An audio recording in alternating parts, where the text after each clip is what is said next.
Ang nakakabinging katahimikan pagkatapos ng tawa ni Aling Nena ang umalingaw-ngao sa pribadong hangar. Lahat ng mata ay nakatingin sa kanya, ang maayos na SEC ng Nena Aviation, at kay Mang Tonyo, ang mekanikong tigmak sa grasa na naglakas loob magmungkahi na kaya niyang ayusin ang sirang makina ng Gulfstream. Ang isang lokal na mekaniko ay nag-iisip na naiintindihan niya ang aerospace engineering, ang tinig ni Aling Nena ay puno ng paghamak. Hindi ito pagpapalit ng langis sa mga pampamilyang sedan, Mang Tonyo. Iyan ay isang 15 milyong dolyar na makina ng Pratt Whitney. Kailangan ko ng mga sertipikadong inhinyero, hindi, ang kanyang mga mata ay nanatili sa kupas na overalls nito. Mga mayabang na handiman na naglalaro ng mga laruan na hindi nila naiintindihan. Ang hindi nakita ni Aling Nena sa ilalim ng mga overalls na may mansa ay ang lalaking si Mang Tonyo na dati at nananatili pa rin sa kabila ng lahat ng pinagdaanan niya sa buhay. Sa edad na 38, ang mga kamay ni Mang Tonyo na may marka ng panahon ay nagkukwento ng mga bagay na bihirang ibahagi ng kanyang labi. 5 taon na ang nakalipas, iniwan niya ang kanyang prestihiyosong karera upang maging isang full-time na ama para sa kanyang anak na si Ana na kailangan niya pagkatapos ng hindi inaasahang pagkamatay ng ina nito. Ang maliit na bayan ng San Jose ay nag-alok ng isang bagay na hindi maibigay ng kanyang dating buhay, katatagan, abot kayang pamumuhay, at sapat na oras upang makasama ang kanyang anak. Bawat umaga ay nagsisimula sa alas 5 sa kanilang maliit na 2-bedroom apartment sa itaas ng lokal na kainan. Maghahanda si Mang Tonyo ng baon ni Ana, tutulungan siya sa huling minutong takdang aralin, at ihahatid siya sa paaralan bago pumunta sa paggawaan ng Miller's Auto Shop, kung saan muli niyang itinayo ang kanyang buhay mula sa wala.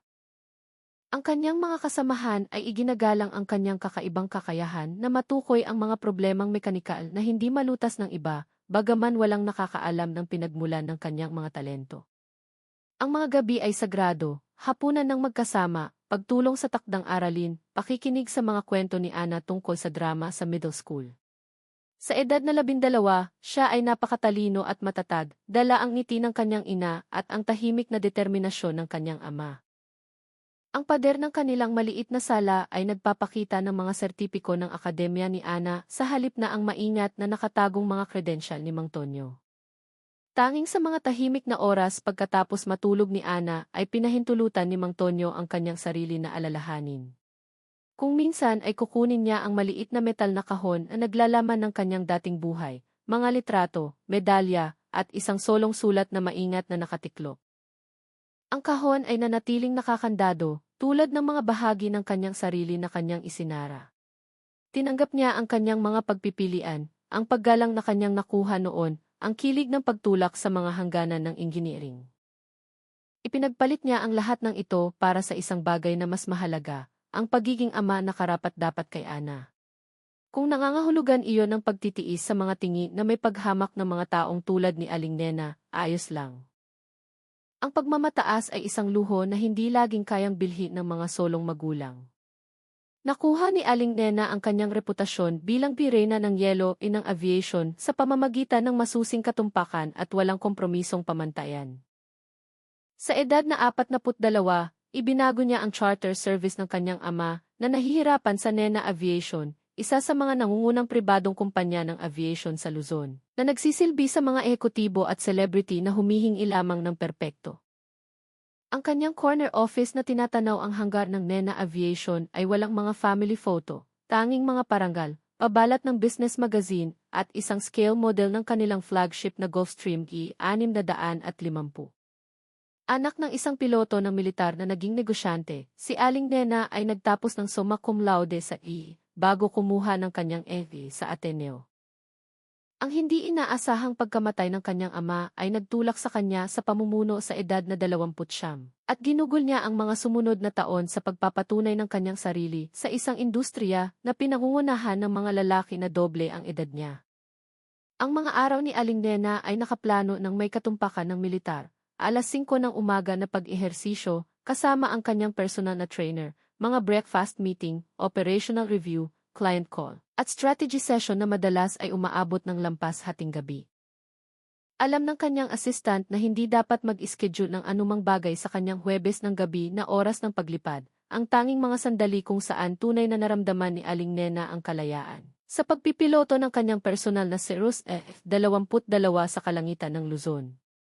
Ang mga relasyon ay biktima ng kanyang ambisyon. Dalawang sirang pakikipag-ugnayan ang nagturo sa kanya na ang partnership ay nangangailangan ng kompromiso, isang bagay na hindi umaayon sa kanyang paghahanap ng kahusayan. Ang kanyang pinakamalapit na kasama ay ang kanyang pusa na British Shorthair, si Churchill, na kaunti lang ang hinihingi bukod sa premium na pagkain at paminsan-minsang atensyon. Ang kakaunting nakakakita sa ilalim ng pinakinis na panlabas ni Aling Nena ay ang patuloy na presyon na ipinapataw niya sa kanyang sarili.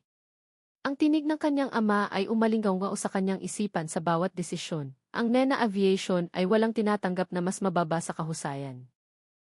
Ang mantra na ito ang bumuo sa kanyang tagumpay, ngunit nagtayo rin ng mga pader sa paligid niya na kaunti lang ang nakapasok.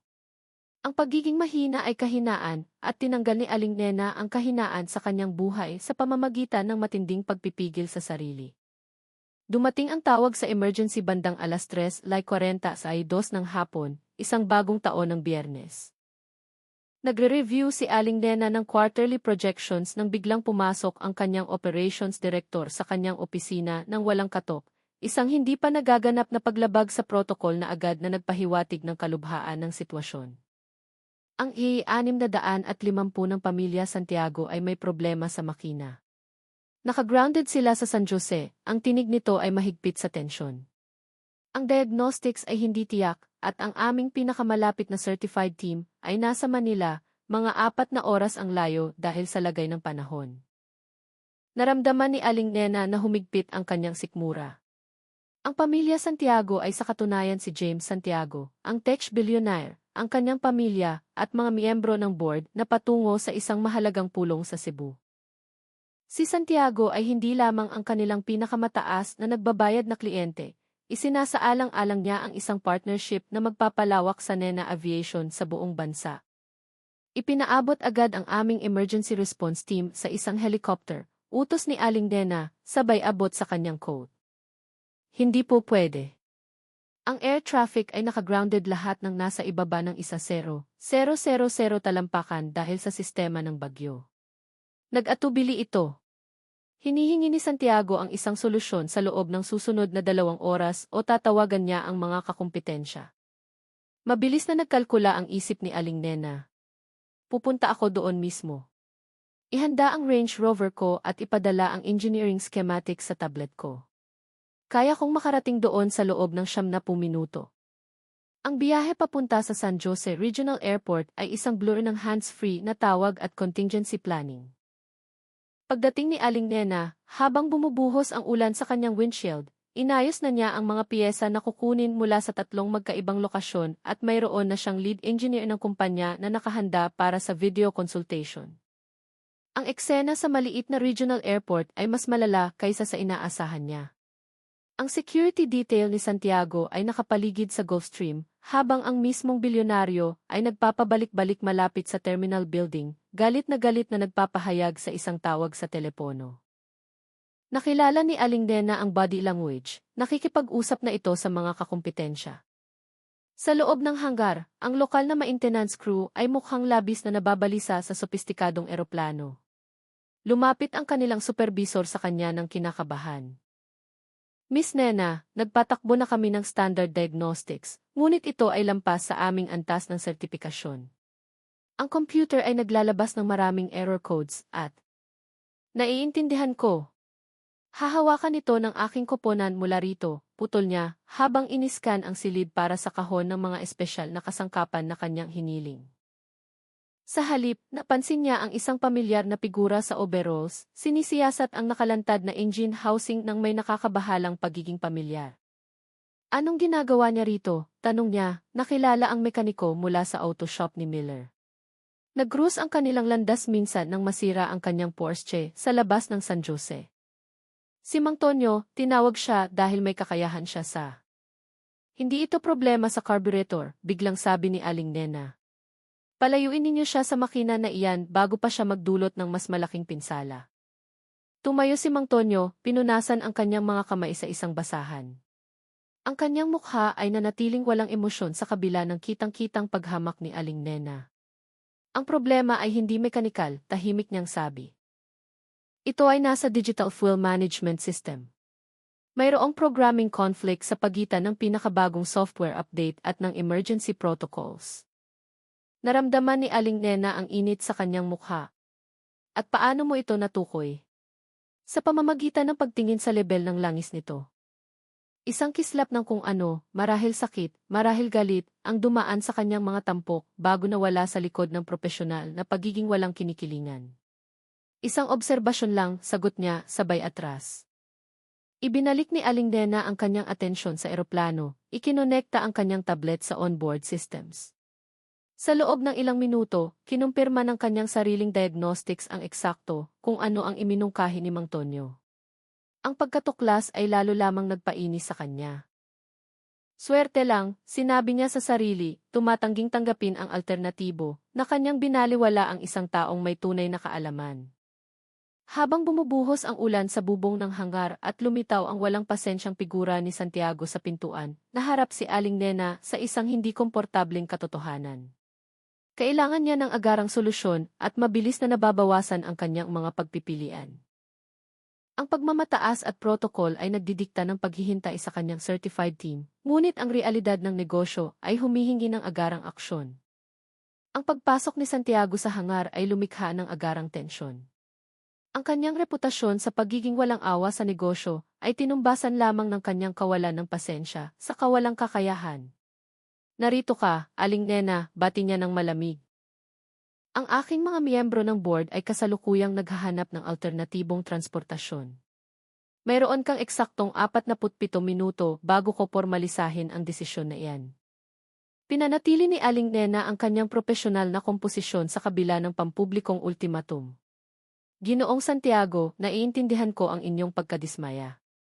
Natukoy na namin ang issue at kasalukuyan naming ipinapatupad ang isang solusyon. Ito ay, sa pinakamahusay, isang bahagyang katotohanan. Natukoy niya ang problema, ngunit kulang siya sa agarang paraan upang malutas ang software conflict ng walang kanyang specialized team. Habang bumabalik siya sa eroplano, napansin niya si Mang Tonyo na tahimik na nagtitipo ng kanyang mga kasangkapan upang umalis. Isang bagay sa kanyang sadyang paggalaw ang umakit sa kanyang atensyon, ang tiyak na paraan ng pag-organisa niya ng kanyang mga kagamitan, na hindi katulad ng pabara-barahang pamamaraan ng karamihan sa mga mekanikong nakasalamuha niya. Gumawa siya ng desisyon na sana ay hindi makakasira sa reputasyon ng kanyang kumpanya. Lumapit si Aling Nena sa kanya. Binanggit mo ang isang programming conflict, sabi niya, binaba ang kanyang boses. Ipaliwanag. Nag-atubili si Mang Tonyo, sinusukat ang kanyang sagot. Ang emergency fuel bypass system ay binabasa ang bagong software bilang isang banta at lumilikha ng isang feedback loop. Ayos ang makina, ngunit pinipilit ito ng computer sa safety mode. Ang kanyang paliwanag ay ganap na umaayon sa kung ano ang ipinakita ng sarili niyang diagnostics. Tinimbang ni Aling Nena ang kanyang limitadong mga pagpipilian bago magtanong, kaya mo ba itong ayusin? Opo, simple niyang sabi. Gaano katagal? 20 minuto, marahil mas mababa. Pinagmasdan ni Aling Nena si Mang Tonyo, naghahanap ng anumang pahiwatig ng labis na kumpiyansa o panlilinlang. Walang nakita, ginawa niya ang kanyang desisyon. Gawin mo, sabi niya at idinagdag. Babantayan ko ang bawat galaw mo. Tumango si Mang Tonyo ng isang beses, kinuha ang kanyang tablet mula sa kanyang kupas na backpack. Nagulat si Aling Nena nang makita na ito ay isang advanced na modelo ng pang-industriya, hindi ang consumer device na inaasahan niya. Ikinonekta niya ito sa diagnostic port ng eroplano nang maisanay na kahusayan, ang kanyang mga daliri ay gumagalaw sa screen nang may hindi inaasahang katumpakan. Ang sumunod ay isang masterclass sa metodikal na paglutas ng problema. Hindi nag-aksaya ng galaw o salita si Mang Tonyo habang nagna-navigate siya sa mga sistema ng eroplano. Naobserbahan ni Aling Nena nang may lumalaking pagtataka habang ina-access niya ang mga protocol na nilalapitan pa nga ng kanyang senior technicians nang may pag-iingat. Nang makatagpo siya ng isang paghihigpit sa seguridad, tumingin siya sa kanya. Kailangan ko ng pahintulot. Nag-atubili lamang si Aling Nena bago ipasok ang kanyang override codes, isang desisyon na lumabag sa protocol ng kumpanya, ngunit hindi maipaliwanag na naramdaman na tama. Nagpatuloy si Mang Tonyo sa pagtatrabaho, paminsan-minsan ay bumubulong-bulong ng mga tala sa kanyang sarili sa teknikal na wika na kakaunti lamang sa labas ng industriya ng aerospace ang makakaunawa. Lumapit si Santiago, pinapanood ang pag-unlad ng may pagdududa. Ang iyong certified engineer. Bago pa makasagot si Aling Nena, maayos na namagitan si Mang Tonyo. Katatapos lang ng huling bypass sequence, sir. Makakaalis kayo sa loob ng 15 minuto pagkatapos ng standard safety checks. Ang otoridad sa kanyang tinig ay napakakusa kaya tumango lamang si Santiago. Tinanggap ang pagtatasa ng walang tanong, isang bagay na bihirang masaksihan ni Aling Nena mula sa demanding na bilyonaryo. Totoo sa kanyang salita, 13 minuto pagkatapos, diniskonekta ni Mang Tonyo ang kanyang tablet. Subukan niya na ngayon. Perpektong umandar ang makina, ang makinis nitong hum ang bumalot sa hangar. Nanatiling madilim ang mga ilaw ng alerto. Ang piloto ni Santiago ay dumaan sa kanyang checklist, ang kanyang ekspresyon ay nagbago mula sa pagdududa patungo sa kaluwagan. Lahat ng sistema ay normal, kinumpirma ng piloto. Ano man ang ginawa ninyo, gumana ito. Napansin ni Aling Nena ang kanyang sarili sa hindi karaniwang posisyon ng pagiging nalampasan sa kanyang sariling elemento. Nalutas ni Mang Tonyo sa loob ng ilang minuto ang isang problema na aabutin ng kanyang koponan ng ilang oras, na posibleng nagligtas sa pinakamahalagang ugnayan ng kliyente ng Nena Aviation. Ngunit sa halip na ay highlight ang kanyang tagumpay, nagtipon lamang si Mang Tonyo ng kanyang mga kasangkapan, ang kanyang kilos ay walang ipinahihiwatig na pagnanais para sa pagkilala o papuri. Ang tahimik na kumpiyansa na ito, kinusa ni Aling Nena na aminin sa kanyang sarili, ay mas kahanga-hanga kaysa sa anumang pagyayabang. Nalutas ang krisis, napansin ni Aling Nena ang kanyang sarili sa hindi komportableng posisyon ng pagkakautang ng pasasalamat sa isang taong kanyang hayagang binaliwala. Sina Santiago at ang kanyang mga kasama ay nagsasagawa ng huling paghahanda para sa pag-alis, ang kanilang dating puot ay napalitan ng nasisiyahang kilos ng mga pinahahalagahang kliyente. Nena, tawag ni Santiago habang naghahanda siyang sumakay. Sapat ang inyong emergency response. Ang ating pulong sa susunod na linggo ay magpapatuloy. Mula sa kanya, ito ay maituturing na mataas na papuri. Magalang na tumango si Aling Nena, na puno ng ginhawa.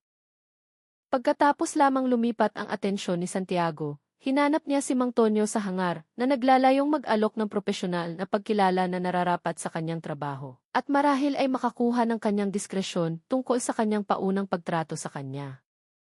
Natagpuan niya ito sa maliit na break room, naghuhugas ng grasa ng makina mula sa kanyang mga kamay.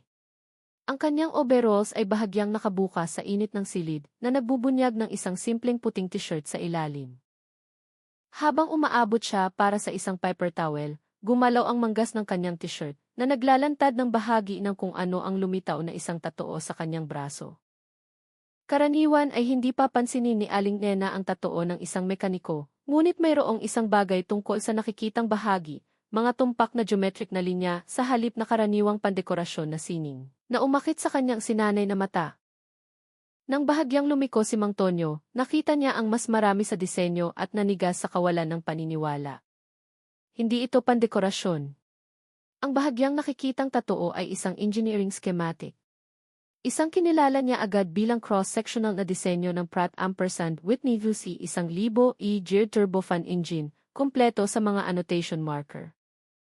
Hindi ito ang uri ng larawan na nakukuha ng biglaan o para sa mga aesthetic na dahilan. Ito ay marka ng isang taong nabuhay at huminga ng aerospace engineering sa pinakamataas na antas. Yang totoo na iyan, sabi niya, mas matalim ang kanyang boses kaysa sa intensyon niya. Saan mo nakuha iyan?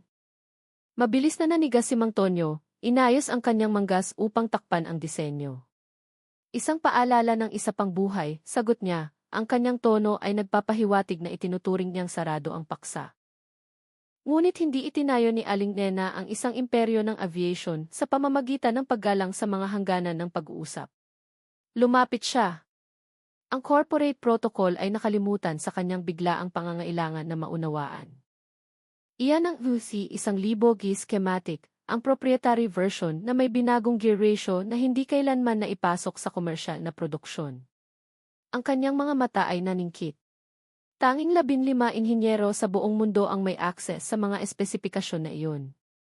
Mayroong nagbago sa ekspresyon ni Mang Tonyo.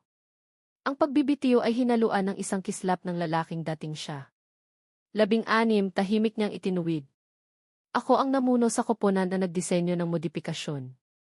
Mabilis na umikot ang isip ni Aling Nena, pinag-ugnay ang imposibleng mga tuldok. Iyan ang classified project ng Threshold Aerospace sa militar. Mang Tonyo. Sa wakas ay nairehistro ang pangalan. Jonathan Harlow, ang propulsion systems pioneer. Ang pagkilala sa kanyang tinig ay tila nagbukas ng isang bagay.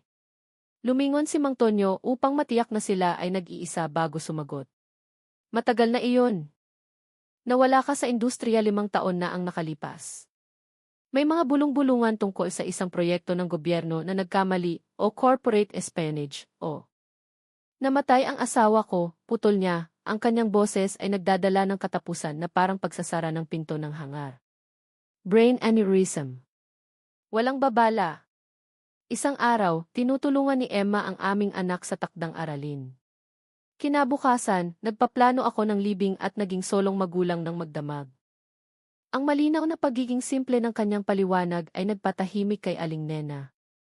Sa kanyang mundo ng corporate machinations at strategic career moves, inakala niya ang masalimuot na profesional na pagsasabwatan sa likod ng kanyang pagkawala, hindi isang matinding personal na trahedya. 7 taon si Ana, patuloy niya. Isang bagay ang nagtulak sa kanya na magpaliwanag pagkatapos ng maraming taon ng katahimikan. Kailangan niya ng katatagan higit sa kailangan ko ng tagumpay, kaya pinili ko siya. Ibinenta namin ang aming bahay sa Cavite, binasag ang aking mga patente. Lumipat sa isang tahimik na lugar kung saan ang aking sahod ay hindi nakatali sa 100 oras na linggo ng trabaho at internasyonal na paglalakbay. Habang nagsasalita siya, napansin ni Aling Nena ang isang maliit na litrato na nakasiksik sa kanyang wallet sa counter. Isang nakangiting batang babae na may maalalahanin na mata ng kanyang ama at determinadong panga, ang parehong mga mata na sumuri sa makina ng Gulfstream ng may gayong natural na otoridad. Ang pagtuklas ay muling isinulat ang lahat ng akala niya ay naunawaan niya tungkol sa lalaking nakatayo sa harap niya, hindi isang mayabang na mekaniko sa maliit na bayan, kundi isa sa pinakamatalinong inhinyero ng aerospace sa kanyang henerasyon.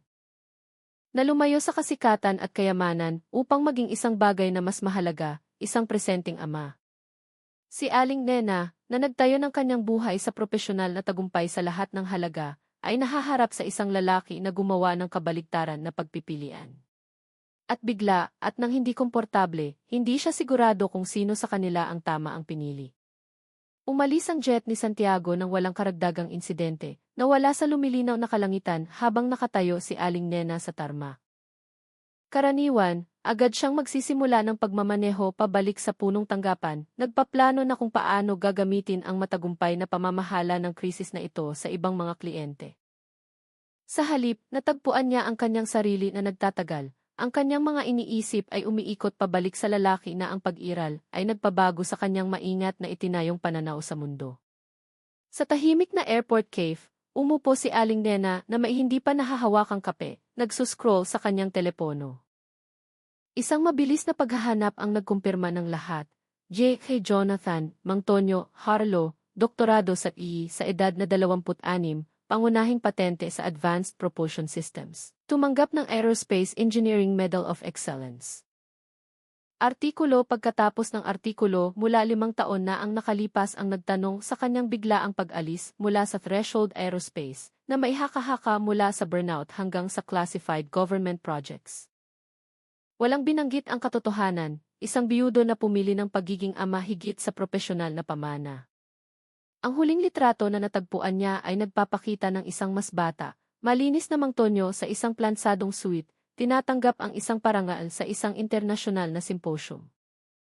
Ang kanyang ekspresyon ay may kumpiyansang kasiguraduhan ng isang taong alam ang kanyang halaga at ang kanyang lugar sa mundo, ang parehong ekspresyon na kanyang isinasagawa sa kanyang salamin tuwing umaga. Isinara ni Aling Nena ang browser, hindi komportable sa kanyang mapanghimasok na pananaliksik, ngunit hindi niya maipagkasundo ang henyong inhinyero sa lalaking nakasuot ng kupas na overalls na nagtutuno ngayon ng mga makina sa isang lokal na garahe. Natagpuan ba talaga niya ang kapayapaan sa maliit na bayan na ito?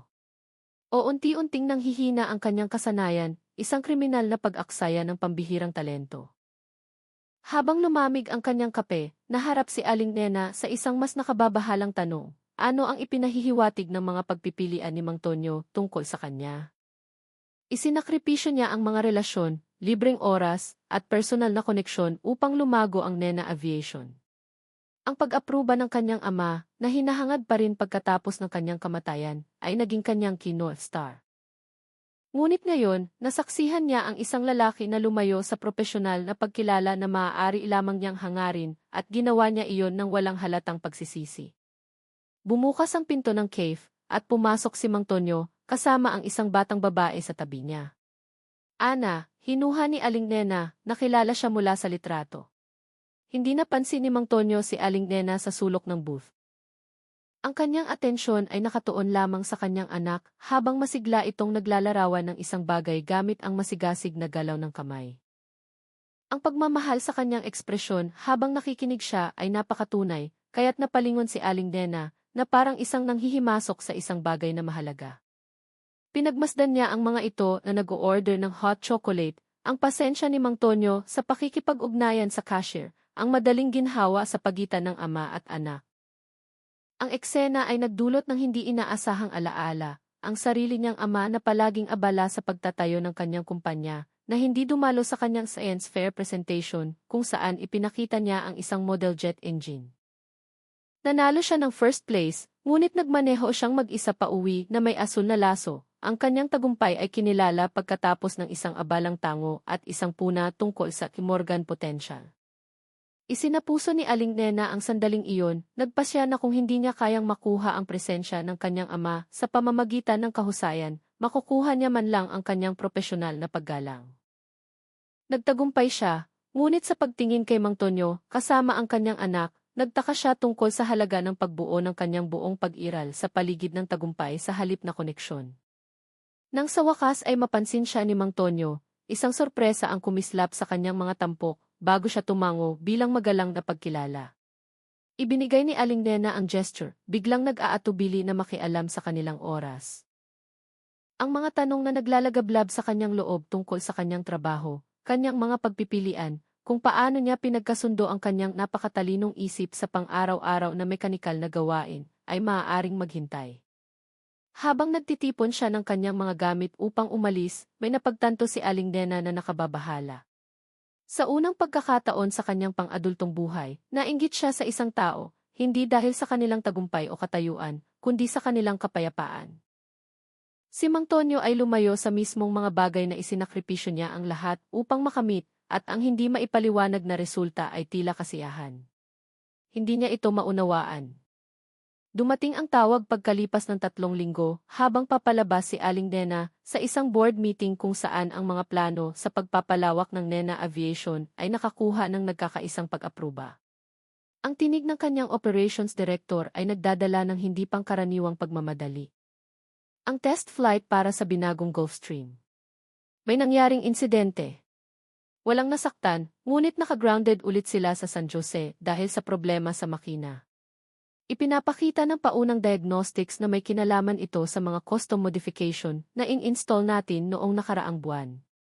Naramdaman ni Aling Nena na humigpit ang kanyang dibdib.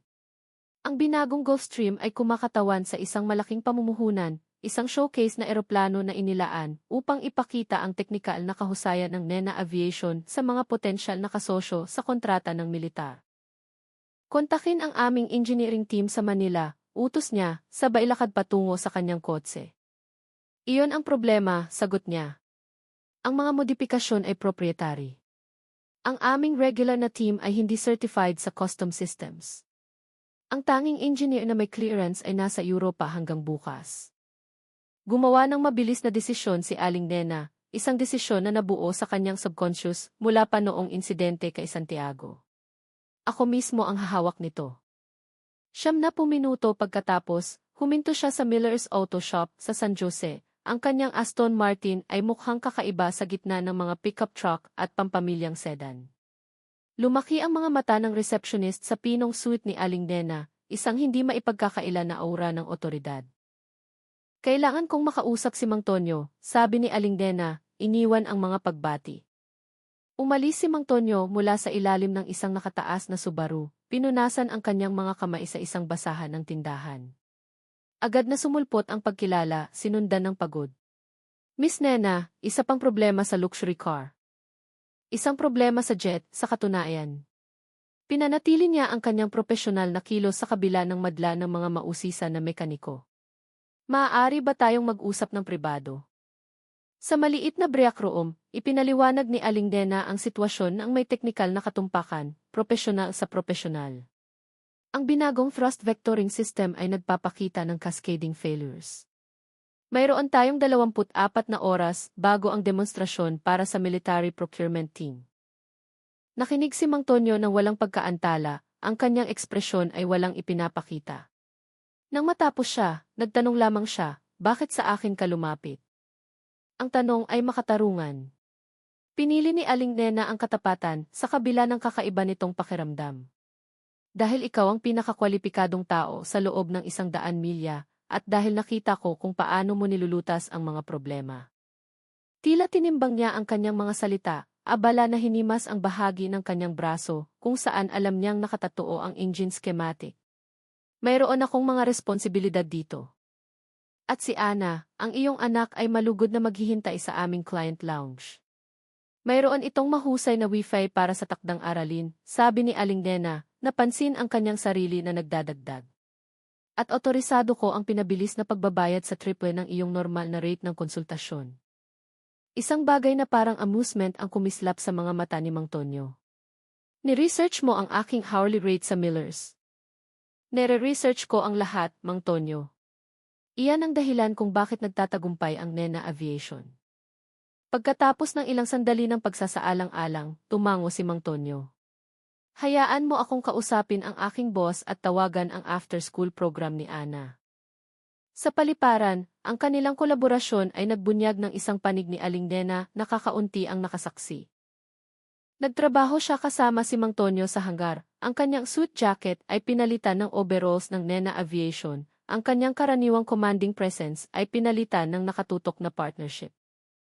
Magkasama nilang binuwag ang komplikadong modifikasyon, tinutukoy ang problema sa custom hydraulic system. Ang nakakagulat kay Aling Nena ay hindi ang teknikal na katalinuhan ni Mang Tonyo, inaasahan niya iyon, kundi kung gaano sila kaepektibong nagtrabaho ng magkasama. Hindi siya nangibabaw o sumuko, itinuturing siyang katumbas sa kabila ng kanyang medyo kakulangan ng praktikal na karanasan sa sistema. Nang imungkahi niya ang isang modifikasyon sa kanyang pamamaraan, pinag-isipan niya ito ng mabuti bago isama ang kanyang pananaw, kinikilala ang halaga nito ng maisimpleng propesyonal na paggalang. Pagdating ng gabi, habang sinusubukan nila ang naayos na sistema, napagtanto ni Aling Nena na ito ang pinaka-intelekwal na nakakapagbigay kasiyahan na kolaborasyon na kanyang naranasan sa loob ng maraming taon. Mayroong isang bagay na pambihira tungkol sa pagtatrabaho sa isang taong tumutugma sa kanyang mga pamantayan ang hindi ibinabahagi ang kanyang pagnanais na magtagumpay, isang paradoks na hindi niya lubusang malutas. Umiabot ang gabi hanggang madaling araw habang kinukumpleto nila ang huling mga kalibrasyon. Inihanda ni Aling Nena ang hapunan na ipinadala sa hangar, isang kilos ng propesyonal na kagandahang loob na naging mas personal habang sila ay nakaupo sa gitna ng mga kasangkapan at teknikal na manual. Nag-uusap tungkol sa mga inobasyon sa aerospace sa pagitan ng mga kagat ng pasta. Tiningnan ni Mang Tonyo ang kanyang relo. Kailangan kong tawagan si Ana sa lalong madaling panahon, ang kanyang bedtime routine. Tumango si Aling Nena. Gamitin mo ang opisina ko. Mas pribado. Mula sa kanyang posisyon sa tabi ng eroplano, makikita ni Aling Nena sa salamin na pader ng maliit na opisina ng paliparan. Pinanood niya kung paano nagbago ang seryosong ekspresyon ni Mang Tonyo sa kanyang tawag sa kanyang anak, ang kanyang buong kilos ay lumambot. Nakikinig siya ng maigi, pagkatapos ay tumawa sa sinabi ni Ana, ang tunog ay mahinang umaabot sa hangar, tunay na walang pag-iingat na kagalakan na nagulat kay Aling Nena sa pagiging totoo nito. Nang matapos ang kanilang trabaho, iginiit ni Aling Nena na ihatid si Mang Tonyo sa bahay sa halip na tumawag ng taxi. Halos hating gabi na. Ito ang pinakamaliit na magagawa ko. Ang maliit na apartment building sa itaas ng Main Street Dinner ay naiiba sa penthouse ni Aling Nena na nasa waterfront. Inanyayahan siya ni Mang Tonyo sa loob ng may simpleng kagandahang loob. Kailangan kong tingnan si Ana. Malugod kang pumasok saglit.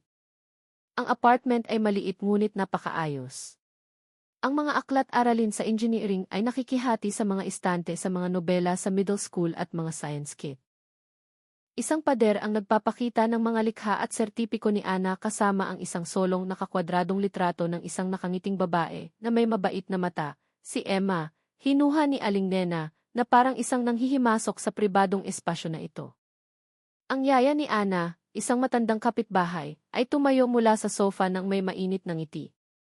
Nakatulog na siya ng ilang oras, ngunit iginiit niyang tapusin muna ang kanyang science project. Matigas ang ulo, katulad ng kanyang ama. Pagkaalis ng yaya, tahimik na binuksan ni Mang Tonyo ang pintuan ng silid ni Ana, sinenyasan si Aling Nena na tumingin. Ang natutulog na 12 taong gulang ay napapaligiran ng mga libro at tala, ang kanyang paghinga ay malalim at mapayapa. Sa kanyang mesa ay may nakapatong na maingat na ginawang modelong eroplano na may mga hand calculation na nakasulat sa tumpak na sulat kamay. Gusto niyang gumawa ng mga makina na hindi gumagamit ng fossil fuels, bulong ni Mang Tonyo habang bumalik sila sa sala. Sabi niya, hindi pa nalutas ng henerasyon ko ang mga problemang mahalaga. Napansin ni Aling Nena kung paano niya sinabi ang tungkol sa kanyang anak, hindi nang may pagyayabang na madalas ipakita ng mga magulang sa mga estranghero, kundi nang may tunay na paggalang sa kanya bilang isang tao, sa kanyang mga ideya, sa kanyang determinasyon. Naalala ko ang sarili ko sa kanya, sabi ni Aling Nena nang hindi nag-iisip. Mukhang nagulat si Mang Tonyo. Paano? Ang katumpakan sa kanyang trabaho. Ang ambisyon na lutasin ang mahihirap na problema. Tinuro ni Aling Nena ang modelong eroplano. Ang pagtanggi na tanggapin ang mga kombensyonal na limitasyon. Mayroong nagbago sa pagitan nila sa sandaling iyon, isang pagkilala sa mga ibinahaging halaga sa ilalim ng kanilang magkaibang pagpipilian sa buhay. Nag-alok si Mang Tonyo ng kape at nagulat si Aling Nena sa kanyang pagtanggap, alam na ang kanyang karaniwang schedule ay magugulo bukas. Habang gumagalaw si Mang Tonyo sa maliit na kusina ng may kahusayan, napansin ni Aling Nena ang kanyang sarili na pinag-aaralan siya, hindi bilang isang anomalya ng engineering o profesional na pagkausyoso, kundi bilang isang lalaki na nagtayo ng buhay batay sa mga prinsipyo na hindi niya isinasaalang-alang na wasto hanggang ngayon, mga prinsipyo na nakasentro sa presensya, sa halip na tagumpay, koneksyon sa halip na pagkuha. 3 araw matapos ang matagumpay na demonstrasyon ng naayos na eroplano, na nagbigay sa Nena Aviation ng Provisional Military Contract, napansin ni Aling Nena ang kanyang sarili sa kanyang desk, nakatingin sa isang hindi pa napipirmahang liham ng pasasalamat. Inihanda ng kanyang assistant ang karaniwang liham ng pagpapahalaga na ipinapadala nila sa lahat ng mga konsultant, ngunit mayroong isang bagay tungkol sa corporate formality nito na tila mali para kay Mang Tonyo. Pagkatapos itapon ang 3 sulat kamay na pagtatangka, sa wakas ay nagpasya si Aling Nena sa isang simpleng mensahe, ang inyong kadalubhasaan ay napakahalaga. Ang Nena Aviation ay malugod na tatanggap ng inyong konsultasyon sa mga proyekto sa hinaharap, sa inyong mga termino, na iginagalang ang inyong mga prioridad. Nag-atubili siya bago magdagdag ng isang postscript sa kanyang tumpak na sulat kamay. Ang binagong thrust system ay gumana ng walang aberya. Ipagmamalaki ng inyong anak ang engineering. Lumipas ang 1 linggo bago dumating ang tugon ni Mang Tonyo, hindi isang email o text, kundi isang sulat kamay na sobre na inilagay ng kanyang assistant sa kanyang desk na may nakataas na kilay. Sa loob ay isang sketch ng isang makabagong hydraulic system na may mga anotasyon sa maayos na sulat ng inhinyero, kasama ang isang maikling tala, isang thought experiment para sa inyong bagong proyekto. Iminungkahi ni Ana ang alternatibong pressure valve configuration. Napangiti si Aling Nena sa hindi inaasahang kolaborasyon sa pagitan ng ama at anak.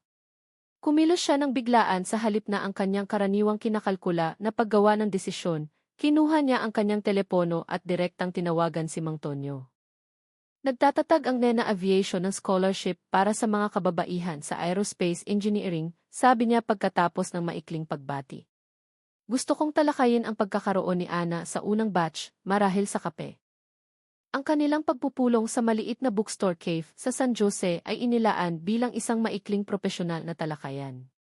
2 oras pagkatapos, nag-uusap pa rin sila tungkol sa etika ng engineering, pilosopiya ng edukasyon, at kalaunan ay mas personal na mga bagay. Hindi ka na bumalik sa aerospace pagkatapos, nag-atubili si Aling Nena. Pagkatapos mamatay ni Emma, simple niyang tinapos ni Mang Tonyo. Hindi. Ang oras ay hindi tugma sa pagiging magulang na kailangan ni Ana. Ngunit nagdidisenyo ka pa rin, sabi ni Aling Nena, tinutukoy ang sketch na ipinadala niya. Lumambot ang ekspresyon ni Mang Tonyo. Sa gabi. Kung minsan ay mga lumang gawi. Naaalala mo ba ang cutting edge, ang pagkilala? Pinag-isipan niya ang kanyang tanong ng may katangian na pagiging maalalahanin. Naaalala ko ang mga resources, ang kolaborasyon, ang pagkakataong gumawa ng isang bagay na makabuluhan. Nagtagpo ang kanilang mga mata. Ngunit gumagawa din ako ng isang bagay na makabuluhan ngayon. Naiintindihan ni Aling Nena na ang tinutukoy niya ay si Ana, ngunit mayroong isang bagay sa kanyang tingin na nagpapahiwatig na maaaring tinutukoy din niya ang hindi inaasahang koneksyon sa pagitan nila. Propesyonal na paggalang na nagbabago sa isang bagay na mas personal. Kung hindi pa man pinangalanan. Habang lumipas ang mga linggo, naging regular ang kanilang mga coffee meeting. Napansin ni Aling Nena ang kanyang sarili na nag-i-schedule ng mga biyahe sa San Jose na dati ay hahawakan lamang ng mga subordinates. Lumawak ang scholarship program na mayroon sina Ana at 4 pang batang babae na tumatanggap ng mentorship mula sa senior engineers ng Nena Aviation. Si Mang Tonyo ay paminsan-minsan ay kumukonsulta sa mga espesyal na proyekto. Ang kanyang mga napakatalinong solusyon ay ipinatupad nang hindi na siya bumalik sa corporate life. Sa isang malamig na gabi ng taglagas, habang naglalakad sila mula sa cave papunta sa apartment ni Mang Tonyo, pagkatapos talakayin ang isang partikular na mapaghamong problema sa engineering. Sa wakas ay tinalakay ni Aling Nena ang hindi sinasabing pagbabago sa kanilang relasyon. Kami ay mga kasamahan na may magkatulad na interes, simula niya ng maingat. Ngunit napansin kong inaasahan ko ang mga talakayang ito sa paraan na nagpapahiwatig ng higit pa sa propesyonal na pagiging tugma. Umiti si Mang Tonyo, ang ekspresyon ay umabot sa kanyang mga mata sa paraan na nagpapahiwatig kay Aling Nena kung gaano bihira ang tunay na ngiti sa kanyang corporate world. Napansin kong tumigil ka na sa pagtingin sa iyong telepono bawat 5 minuto, sabi niya. At binanggit ni Ana kahapon na sa tingin niya ay kakaiba, ngunit maganda kung gaano kakadalas sa San Jose ngayon. Obserbador tulad ng kanyang ama, sagot ni Aling Nena, na nakaramdam ng hindi karaniwang kahinaan. Bahagyang hinawakan ni Mang Tonyo ang kanyang kamay, hindi gaanong kinuha, ngunit sadyang ginawa. Itinayo ko ang aking buhay sa pagiging naroroon para sa kung ano ang mahalaga, tahimik niyang sabi. At nitong nakaraang mga araw, mahalaga rin sa akin ang mga pag-uusap na ito. Ang pag-amin, na simple lang, ay kumakatawan sa isang malalim na pagbabago para sa kanilang dalawa, pagkilala sa koneksyon na hindi nila hinahanap, ngunit pareho nilang pinahahalagahan ngayon. Pagkalipas ng 6 na buwan, nakatayo si Aling Nena sa pangunahing hanggar ng Nena Aviation, pinangangasiwaan ang huling paghahanda para sa kanilang taunang industry showcase.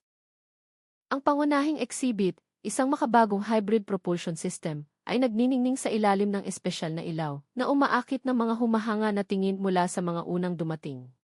Lumapit ang kanyang assistant na may huling minutong pagbabago sa schedule, pagkatapos ay nag-atubili. Dumating na ang inyong mga bisita. Ipinakita ko sila sa inyong opisina ayon sa kahilingan. Tiningnan ni Aling Nena ang kanyang relo, mayroon pa siyang 30 minuto bago ang opisyal na pagbubukas. Salamat. Darating ako sandali. Sa kanyang opisina, natagpuan niya si Mang Tonyo na tinutulungan si Ana na ayusin ang display model na ginawa niya para sa eksibisyon ng Young Engineers na tatakbo kasama ng pangunahing kaganapan.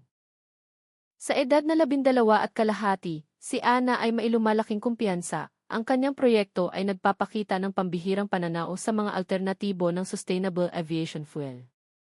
Gumagana ng perpekto ang simulation, sabi ni Ana kay Aling Nena nang walang paunang salita. At 2 beses na sinuri ni tatay ang aking mga kalkulasyon. Wala akong inaasahang mas mababa, sagot ni Aling Nena, nagbahagi ng ngiti kay Mang Tonyo sa ibabaw ng ulo ng kanyang anak. Habang gumagawa si Ana ng huling pag-aayos sa kanyang presentasyon, lumapit si Mang Tonyo sa tabi ni Aling Nena sa bintana na tinatanaw ang abalang hangar. Nagdadalawang isip ka ba sa pag-imbita sa lokal na mekaniko sa iyong prestihiyosong industry event? Tahimik niyang tanong, ang banayad na panunukso ay ebidensya kung gaano kalayo ang kanilang narating. Umiling si Aling Nena. Sa kabaligtaran, ang presensya ng prestihiyosong E.C. Harlow ay nagdaragdag ng malaking kredibilidad sa aming mga pangako sa engineering. Naging maseryoso ang ekspresyon ni Mang Tonyo. Hindi na ako babalik sa mundong iyon, Aling Nena. Hindi kahit para sa iyo. Hindi ko hinihingi sa iyo, sagot niya, nagulat sa kung gaano siya katotoo sa sinabi niya. Nagtatatag ang Nena Aviation ng isang flexible consulting division para sa mga inhinyero na may mga pangako sa pamilya, remote work, project-based contracts, school hour scheduling. Itinaas ni Mang Tonyo ang isang kilay. Hindi iyan tunog ng efficiency-focused C na unang nakilala ko. Muling isinasaalang-alang niya ang ilang mga prioridad, aminin ni Aling Nena, hinahanap ang kanyang kamay. Hindi laging nangangailangan ng sakripisyo ang kahusayan. Kung minsan ay nangangailangan ito ng balanse. Mula sa kabilang dako ng silid, pinagmasdan ni Ana ang kanilang magkahawak na kamay ng maisinukat na pagtatasa ng isang taong sanay sa maingat na pagmamasid.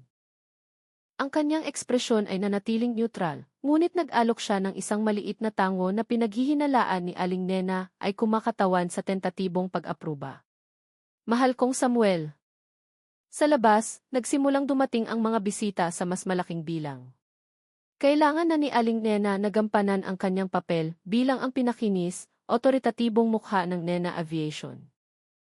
Ngunit sa sandaling ito, pinayagan niya ang kanyang sarili na manatili sa tahimik na espasyong ito sa pagitan ng kanyang nakaraan at isang hinaharap na ngayon ay may mga posibilidad na hindi niya pinayagan ang kanyang sarili na isipin noon. Bahagyang humigpit ang mga daliri ni Mang Tonyo sa kanya, isang tahimik na pagkilala sa kanilang ibinahaging pag-unawa na ang ilang mga makina ay tumatakbo ng mas malakas sa isang napapanatiling bilis kaysa sa buong throttle. Ang pinakamahalagang paglalakbay, pagkatapos ng lahat, ay hindi sinusukat sa altitude o bilis, kundi sa distansya sa pagitan ng kung sino ka at kung sino ka maaaring maging.